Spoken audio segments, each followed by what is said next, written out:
The Lakewood Zoo in Oconto County is normally open this time of year, but ongoing permit problems, issues that they're having there, have prevented it from welcoming the public. After shutting down at the end of the season last year, the zoo's U.S. Department of Agriculture license to exhibit exotic animals lapsed. Until it's reinstated, the county decided it wouldn't allow the zoo to operate and pulled its permit. Since then, more problems have cropped up. Tonight we have the latest in this Fox 11 follow-up.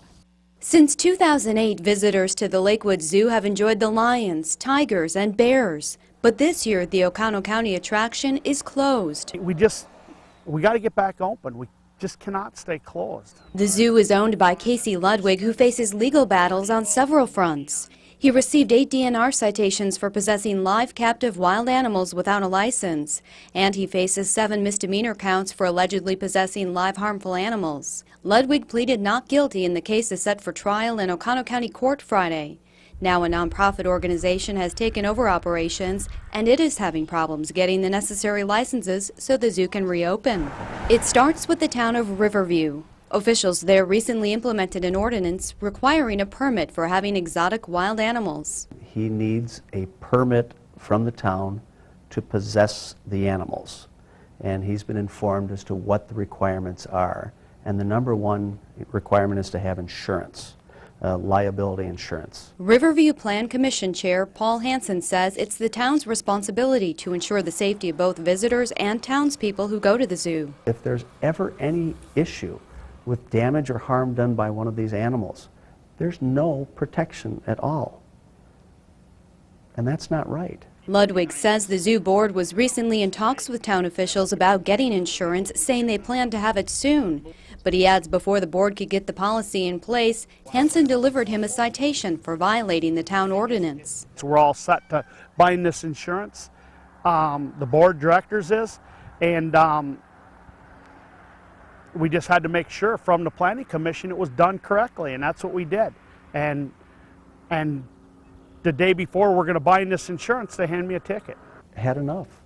We've been hearing he'll have insurance soon.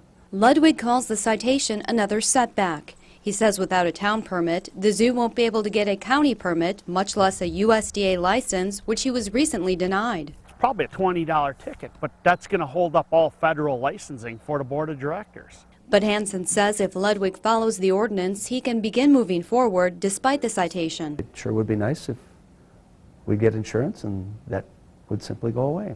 Hansen says the Plan Commission would then recommend the town board give the zoo a permit. As the zoo remains closed indefinitely, zoo officials say they're losing so much revenue it's becoming tough to feed the animals. We've lost in excess of $100,000. We're going to lose another $100,000 here with the fall being wiped out. Ludwig says it costs $200 a day to feed the animals, and he's grateful for the community's support. Hundreds and hundreds of people drop off food and are really trying to help us with all their hearts. But we still need to be open. Hansen says he'd also like to see the zoo reopen to the public, but adds laws must be followed. It's a nice facility. It does bring a lot of people. And we would like to see a properly run zoo. If it's not properly run, though, we really don't want to be bringing people to a place where they might be harmed. Or if there is harm, then they're financially harmed. We don't want that. The Plan Commission meets at the end of this month, and one of the items on the agenda is to discuss insurance with the zoo board.